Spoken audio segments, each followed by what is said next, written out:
That's why your life messed up, because you focus on the stuff that's wrong. You're not putting the same energy on what's right.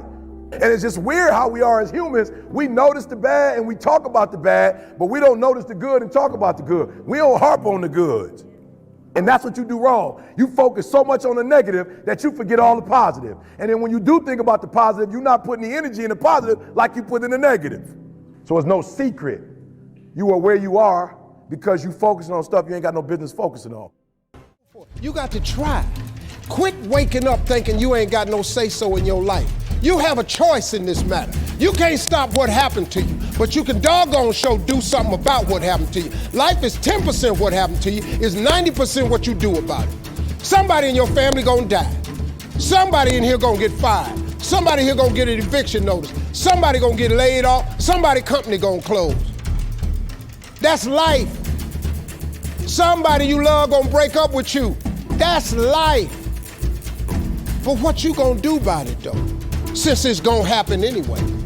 The reason why most of you can't do what you do, you keep getting knocked down, you keep quitting, because whatever your why is, it ain't stronger than the beat down you take it.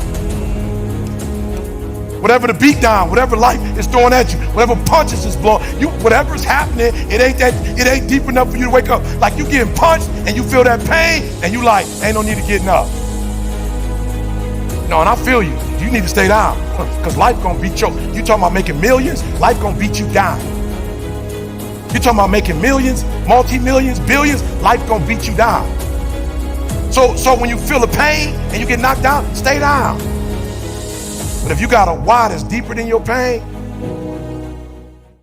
there are two ways to be successful, right? And I don't subscribe to the first one. That's just natural talent. Right? And I just don't believe people who are naturally talented are better than me. I believe effort, and you've heard me say it. Your mama might come from privilege. Your daddy might come from privilege. Your daddy might own a company.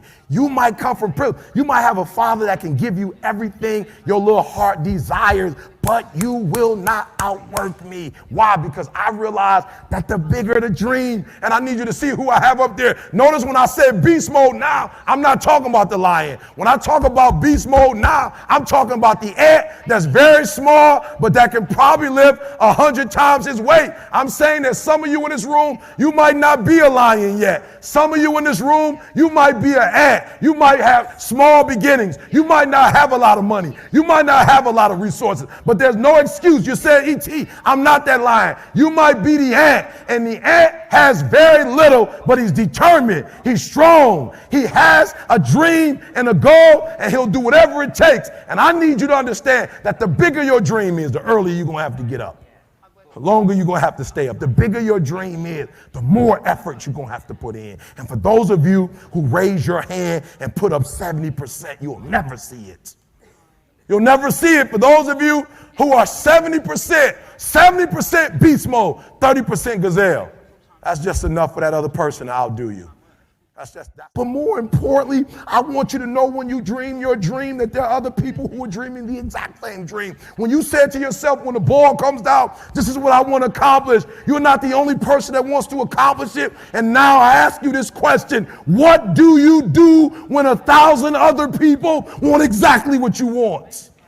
What do you do when you're not the only one that wants to make $1 million in your company? You're not the only one that wants to be the president. You're not the only one that wants to be the CEO. What if you're not the only one that wants what you want? What if there are thousands of other people who want what you want? You have to outwork them. You got to outgrind them. You got to get up earlier. You got to stay up later. You've got to. Most of you wake up and you try to make money. Listen to me. If you would make you, money would come to you. Okay, you missed that whole thing I just said. If you would make you a better person, you'd make more money. Now, watch what I do. The way people spend their money or treat their money is how I treat my time. All right, let me explain what I mean to you. I make sure that every single day in that 24-hour period that I'm getting a whole bunch of wins. So I'm supposed to be doing this at this time, doing this at this time, doing this at this time, doing this at this time. The problem with most of you waking up and you worshiping money. So why do I put more emphasis on time than I put on money? Because they print money. They don't print time. No, I'm gonna say it one more time.